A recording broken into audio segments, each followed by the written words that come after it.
Hoy empezamos con el gran tema de esta primera parte de la materia, que es dinámica. Es decir, hasta ahora habíamos estudiado el movimiento de objetos puntuales, pero no habíamos tenido en cuenta qué era lo que producía esos movimientos. Decíamos, un objeto tiene cierta velocidad constante, un objeto tiene cierta aceleración y empieza a moverse en tal momento.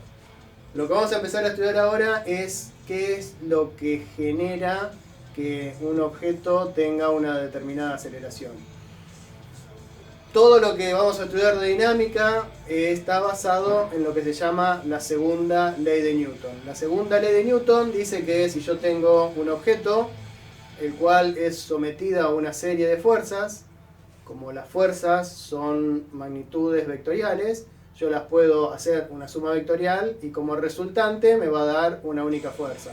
Por ejemplo, si tengo una fuerza así y otra fuerza así, la resultante me va a dar una determinada fuerza. ¿Ok?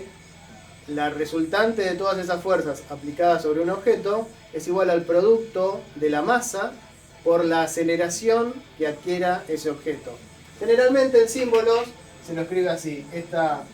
Una vez me dijeron, ¿qué significa esa E que está al principio? No, esto no es una E, es un símbolo, una letra griega que indica sumatoria, ¿no? O sea, si tengo varias cosas y quiero sumar todas, esto es el símbolo que lo indica. Entonces, la suma vectorial de todas las fuerzas aplicadas sobre un objeto es igual a la masa del objeto multiplicada por la aceleración que adquiere ese objeto.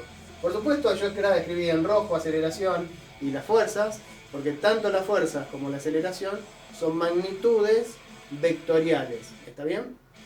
Y la constante de proporcionalidad entre la suma de todas esas fuerzas y la aceleración es la masa. Nosotros vamos a considerar que nuestros objetos tienen masa constante. Teniendo masa constante, la constante de proporcionalidad entre la aceleración y la suma de las fuerzas aplicadas es justamente esa masa. ¿Está? Entonces, la segunda ley de Newton es lo que me da la relación entre las fuerzas aplicadas y la aceleración que adquiere ese objeto. Por supuesto que si tuviera una sola fuerza es esto así, ¿no? Porque generalmente se lo simplifica como diciendo la fuerza es igual a la masa por la aceleración. Bueno, si tuviéramos una sola fuerza que va en una determinada dirección y sentido, la aceleración va a estar en esa misma dirección y sentido. ¿Está bien? Y la constante de proporcionalidad entre los módulos va a ser la masa. En ese caso sí, fuerza es igual a masa por aceleración. Teniendo en cuenta que la aceleración se mide en metros sobre segundos al cuadrado y la masa en kilogramos, en nuestro sistema de unidades que usamos en el MKS, se define una nueva unidad. Hay una unidad de fuerza que justamente es el producto de kilogramo por metro sobre segundo al cuadrado. A esa unidad de fuerza se le llama Newton. Y el símbolo, acá no me olvidé escribirlo, pero el símbolo de Newton es N mayúscula. Entonces cuando nosotros tengamos que hay una combinación de kilogramo por metro sobre segundo al cuadrado, eso define una nueva unidad que se le puso nombre Newton, porque bueno, ya que toda la dinámica está basada fundamentalmente en la segunda ley de Newton, como homenaje se le puso Newton a esa unidad. Ahora bien, yo dije la segunda ley de Newton, ¿no? ¿Cuál habrá sido la primera? La primera de alguna manera ya la estuvimos usando aún sin nombrarla. Dice que un objeto en reposo o con velocidad constante mantiene su calidad de movimiento a menos que actúe una fuerza. Era más o menos lo que estábamos estudiando nosotros cuando estudiamos movimiento rectilíneo uniforme. Por la segunda ley de Newton ahora sabemos que para que haya un cambio de la velocidad, ¿no es cierto? Para que haya una aceleración, tiene que haber una fuerza. Si no hay ninguna fuerza actuando, el objeto va a tender a seguir. Si seguía en reposo, va a seguir en reposo. Y si estaba con una velocidad constante, va a seguir con esa velocidad constante. Ahora, ¿dónde se puede reproducir un lugar o un estado donde no haya ninguna fuerza actuando sobre un cuerpo? Y bueno, tendría que estar en el espacio exterior, ¿no? Porque vamos a ver que hay muchas fuerzas que están actuando en el día a día sobre cualquier cuerpo que nosotros tengamos oportunidad de interactuar, ¿no? Porque lo que dijimos por la segunda ley de Newton, que la suma de las fuerzas es igual a la masa por la aceleración, pero ¿qué fuerzas? Bueno, hay muchas fuerzas. Por ejemplo, nosotros vamos a ver 5 o 6 fuerzas que son las más usuales tal vez, que tienen que ver con nuestra vida diaria en las cercanías de la superficie terrestre. Y probablemente la fuerza con la que más interactuamos es la fuerza peso. La fuerza peso es la fuerza con que la Tierra atrae a todos los objetos que están en las cercanías de su superficie. Fíjense que cuando yo doy la definición de la fuerza peso, es muy parecida en muchas de las palabras que utilizo a la definición que dimos de la aceleración debida a la fuerza gravitatoria terrestre, ¿no? Cuando hablamos de que la gravedad terrestre, que era aproximadamente 10 metros sobre segundos al cuadrado, habíamos dicho que es la aceleración que adquiere un objeto en caída libre en la cercanía de la superficie terrestre, despreciando el rozamiento con el aire, ¿no es cierto? Y ahora yo digo que la fuerza peso, ¿no? Esto habíamos dicho que era vectorial, o sea, apunta hacia el centro de la Tierra. El peso también apunta hacia el centro de la Tierra y se define el peso como el producto de la aceleración de la gravedad terrestre por la masa del objeto del cual estamos hablando. Es decir, la fuerza peso es la fuerza con que la Tierra atrae a cualquier objeto en las cercanías de la superficie terrestre. ¿Cómo se calcula? Es igual al producto del objeto, al producto de la masa del objeto, por la aceleración de la gravedad. ¿Está bien? O sea que la fuerza peso siempre apunta hacia el centro de la Tierra. La fuerza peso siempre apunta hacia abajo, digamos, ¿no es cierto? Ok, por supuesto que si la masa la expresamos en kilogramos y lo multiplicamos por metros sobre segundos al cuadrado, la unidad nos va a dar en newton. ¿Está bien? Entonces, bueno, vamos a ver cómo podemos aplicar esta segunda ley de Newton, cómo usamos la fuerza peso, que una cosa importante, que no lo dije, pero la fuerza peso actúa a la distancia, ¿no? Si este objeto yo lo tengo acá a 2 metros de, bueno, un metro y medio de altura, ¿no? Este marcador, lo tengo a un metro y medio de altura, su peso es igual a la aceleración de la gravedad por la masa, que será 0,1 kilogramos, algo así este marcador, ¿está bien? No hay contacto entre la Tierra y este marcador. Sin embargo, la fuerza peso está. O sea que es una fuerza que actúa a la distancia. Vamos a ver que hay otras fuerzas que son de contacto. Pero bueno, vamos a borrar un poco esto y vamos a explicar un poco más en detalles.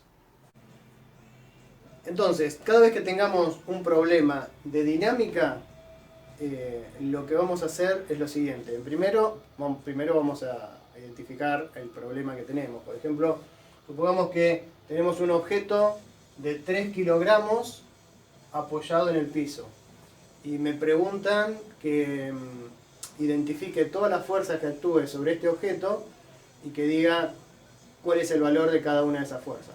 ¿Ok? Entonces, lo primero que tengo que hacer, como siempre, es establecer un sistema de referencia. Bueno, si quiero establecer un sistema de referencia, digo, voy a poner esto acá, voy a decir que lo que va hacia la derecha es positivo, un origen, y que lo que va hacia arriba es positivo. Si lo que va hacia arriba es positivo, lo que va hacia abajo es negativo, ¿no es cierto? La segunda cosa es, bueno, acá nada se va a mover, así que el origen del tiempo no pasa nada. Pero en los problemas de dinámica hay un paso extra que hay que agregar, y es que hay que hacer lo que se llama un diagrama de cuerpo libre. Diagrama de cuerpo libre. ¿Está bien? Entonces, ¿qué es un diagrama de cuerpo libre? Es un esquema simplificado del objeto. Por ejemplo, si este objeto tiene 3 kilogramos, lo represento como un cuadradito. Ahí. Me salió medio chueco, lo represento como un cuadradito. Ahí. Y en ese diagrama de cuerpo libre escribo todas las fuerzas que existen. ¿Cómo lo escribo? Con flechitas. Digo, bueno, a ver, ¿cuántas fuerzas hay sobre este objeto? Bueno, hay una que es la única que vimos hasta ahora, así que siempre que tengamos un problema que está sucediendo en la cercanía de la superficie terrestre, es fácil decir que va a estar una fuerza que se llama la fuerza peso. ¿Está bien? En el diagrama de cuerpo libre no hace falta ponerle la característica del techito de la linita que indica que es una magnitud vectorial, porque la flecha se indica hacia dónde apunta. Entonces digo, bueno, hay una fuerza peso, pero ¿por qué no está cayendo este objeto? Si hay una fuerza, ¿no? ¿Por qué no está cayendo? Bueno, no está cayendo porque está apoyado sobre el piso. Entonces, si está apoyado sobre el piso, hay una fuerza de contacto entre esa superficie rígida y el objeto. ¿Está? Entonces, a esas fuerzas de contactos entre una superficie y un objeto, la vamos a llamar fuerza normal. La fuerza normal es una fuerza de contacto que siempre es perpendicular a la superficie. En este caso, la superficie es horizontal, o sea que la fuerza normal va a ser vertical. Entonces escribo mi fuerza normal. ¿Está bien? Digo, ¿hay más fuerzas? No. Tengo la fuerza peso y la fuerza normal. No hay ninguna otra interacción entre el objeto y ningún otro ente, digamos, ¿no? Entonces, está terminado el diagrama de cuerpo libre. Entonces, primer paso, sistema de referencia. En dinámica, el segundo paso tiene que ser el diagrama de cuerpo libre. ¿Está bien? Y una vez que tengo el diagrama de cuerpo libre, lo que hago es aplicar la segunda ley de Newton, que me dice que la suma de las fuerzas es igual a la masa por la aceleración. El truco que vamos a usar nosotros es que vamos a descomponer las fuerzas según nuestros ejes. Es decir, voy a ver cuántas fuerzas hay en el eje X y voy a aplicar la segunda ley de Newton en el eje X. Después voy a decir cuántas fuerzas hay en el eje Y y voy a aplicar la segunda ley de Newton en el eje Y. Voy a ver qué es lo que tengo que calcular. Entonces, primero, en el eje X, ¿cuántas fuerzas hay acá? Bueno, ninguna. Así que, bueno, empezamos bien. En el eje X no hay ninguna fuerza. Pero en el eje Y sí hay fuerza. ¿Está bien? Lo bueno de descomponer las fuerzas en el eje X y en el eje Y es que me olvido de la parte vectorial. Las cosas van a ser positivas o negativas y eso va a ser la única característica vectorial. Porque ya sé que van a estar según una recta, según una línea. Entonces la característica vectorial es que sea positiva o que sea negativa. ¿Positiva o negativa respecto de qué? Respecto de mi sistema de referencia. Por eso siempre lo fundamental es el sistema de referencia.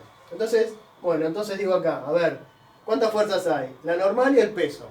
Son nombres, ¿no? No hace falta que le ponga signo. Tengo la normal y el peso. Esas son las dos únicas fuerzas que tengo. Tengo la normal y el peso. La suma de esas fuerzas tiene que ser igual a ¿qué? Tiene que ser igual a la masa por la aceleración. O sea que tiene que ser igual a 3 kilogramos, ¿no? Por la aceleración que tiene el objeto. ¿Qué aceleración tiene este objeto? Este objeto tiene una aceleración 0, porque está quieto. ¿Está bien? O sea que la suma de estas dos fuerzas tiene que ser igual a 0. ¿Está? ¿Por qué? Porque está quieto. La segunda ley de Newton me dice que la suma de las fuerzas es igual a la masa por la aceleración que adquiere el objeto. Si el objeto está quieto, ¿no? No está subiendo ni bajando, ni hace... ¿Está bien? Está quieto, entonces su aceleración es 0. Es más, hasta su velocidad es 0. Pero no importa la velocidad. Para la segunda ley de Newton no importa la aceleración. Entonces digo, ah, bueno, la suma de estas dos cosas es igual a 0. ¿Sé cómo calcular el peso? Sí, sé cómo calcular el peso. Entonces lo escribo. ¿Cómo es el peso? El peso es la aceleración de la gravedad por la masa. Según mi sistema de referencia, en este problema, ¿cuánto vale la aceleración de la gravedad? Y bueno, según mi sistema de referencia, lo que va para arriba es positivo y lo que va para abajo es negativo. Por lo tanto, la aceleración de la gravedad terrestre en mi sistema de referencia es menos 10 metros sobre segundos al cuadrado. ¿Está bien? Entonces, ¿cuánto vale el peso? Y bueno, el peso vale menos 10 metros sobre segundos al cuadrado por 3 kilogramos. Y eso tiene que ser igual a 0. ¿Está bien? Por lo tanto, el peso, 10 por 3 es 30. Kilogramos por metro sobre segundo al cuadrado, kilogramos por metro sobre segundo al cuadrado es Newton. La letra N mayúscula es el símbolo de Newton. O sea que la normal menos 30 newtons es igual a 0. Entonces, una de las preguntas que me hacía este problema es, ya está resuelta, ¿no? Me dijeron, ¿cuánto vale el peso? Bueno, el peso vale menos 30 newtons. ¿Está bien? ¿Y cuánto vale la normal? Y bueno, la normal vale, estos 30 newtons que están negativos pasan para allá positivos, y me queda que la normal es igual a 30 newtons. Este marcador casi no escribe. Bueno, espero que se vea. La normal es 30 newtons en el eje Y y en el sentido positivo. ¿Está bien? Entonces, esto es una de las cosas importantes. No hay una ecuación para calcular la normal. Existe una ecuación para calcular el peso. El peso siempre es la aceleración de la gravedad terrestre multiplicada por la masa. Entonces, si yo tengo un objeto en cualquier lado, en las cercanías de la superficie terrestre, puedo calcular el peso. Pero para la normal, que es una fuerza de contacto, no hay una ecuación específica. Se calcula a partir de aplicar la segunda ley de Newton. ¿Está bien? Se calcula a partir de aplicar la segunda ley de Newton. Y de esa manera calculo la fuerza normal, que siempre es la fuerza de contacto entre el objeto y una superficie rígida. Entonces, repasando, hasta ahora vimos la fuerza peso y la fuerza normal. ¿Está bien? Son dos de las fuerzas que vamos a ver muchísimo durante el curso. Y ahora voy a borrar esto y vamos a ver una más. Repasando, entonces, hasta ahora vimos dos fuerzas. Son dos fuerzas con las que vamos a trabajar mucho durante este curso, que son la fuerza peso, que es la fuerza con que la Tierra atrae a los objetos en la cercanía de su superficie, y la fuerza normal, que es la fuerza de contacto entre un objeto y una superficie rígida sobre la que tiene contacto. Es una fuerza de contacto. Tiene que haber un contacto para que haya una fuerza normal. En cambio, la fuerza peso actúa a la distancia. ¿Está bien? El objeto puede estar a cierta distancia de la Tierra y la fuerza sigue actuando. Otra fuerza que con la que vamos a trabajar es la fuerza que ejercen las sogas. ¿Está bien? Con una soga yo no puedo empujar algo, ¿no? Porque no puedo empujar algo, pero sí puedo tirar de algo. ¿Está bien? Las sogas para ejercer fuerza tienen que estar tensas. Por eso a las fuerzas que ejercen las sogas se las llama tensión. Las fuerzas que ejercen las sogas siempre, como están tensas, están a lo largo de la línea, ¿no?, que define esa soga. O sea, son colineales con la soga. ¿Está bien? Nosotros vamos a hablar de sogas que son un poco particulares. En primer lugar, estas sogas ideales vamos a considerar que no se estiran, que no se pueden deformar. Es decir, sin importar la fuerza que se les esté ejerciendo, vamos a suponer que las sogas no se deforman. Siempre tienen la misma longitud. Son indeformables. ¿Está bien? Y por otro lado, vamos a suponer que las sogas no tienen masa. ¿Está bien? ¿Está? Entonces, que sean indeformables, sea que el objeto que está acá y el objeto que está acá y están unidos por una soga, si ambos se mueven a la misma velocidad y a la misma aceleración. Eso es importante, ¿no? Bueno, y el hecho de que no tenga masa indica que en los extremos de la soga la tensión es la misma. Pero así como habíamos dicho que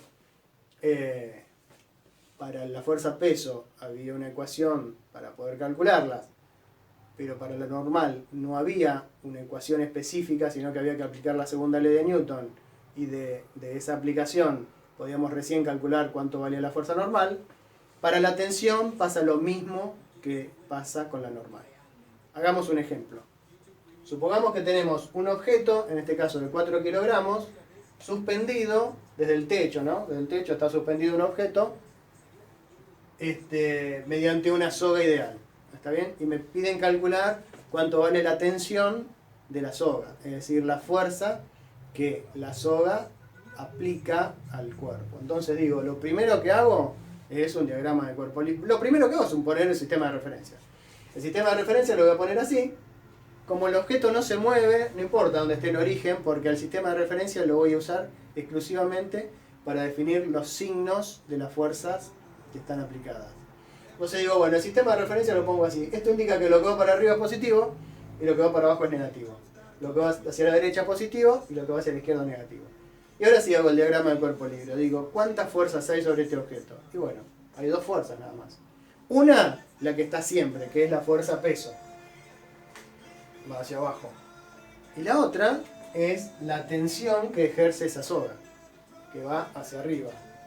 Ok, tengo el peso y la tensión.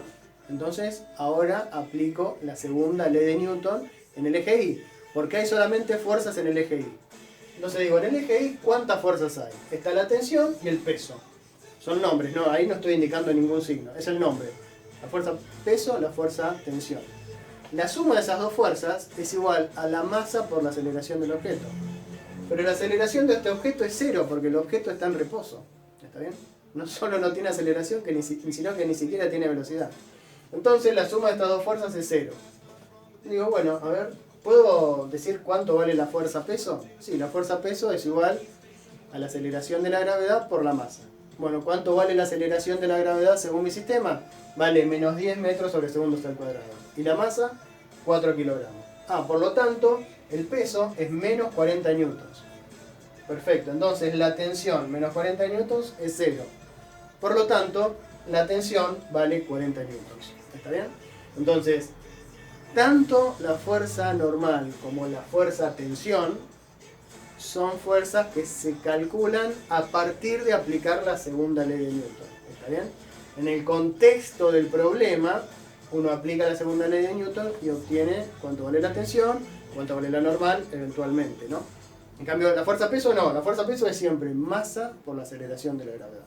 Entonces, hasta ahora vimos la fuerza peso, la fuerza tensión y la fuerza normal. ¿Está bien?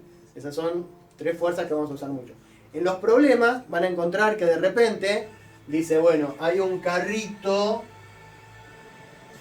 al que se le aplica una fuerza de, digamos, 7 newtons. ¿Está bien?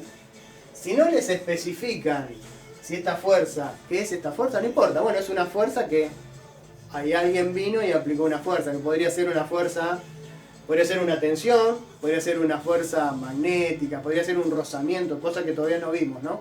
Fuerza magnética, de hecho, no vimos ni vamos a ver. Pero rozamiento y esas cosas vamos a ver más adelante, ¿está bien? Pero pasa en la guía de problemas que por ahí tienen una fuerza aplicada que le dan la dirección, el sentido y el módulo, pero no le dicen de qué origen es. Bueno, en ese caso no hay problema. Aplican la segunda ley de Newton, teniendo el dato de cuánto vale esa fuerza y hacia dónde apunta. Bueno, por ahora vamos a dejar por acá y ya pueden hacer cosas de la guía.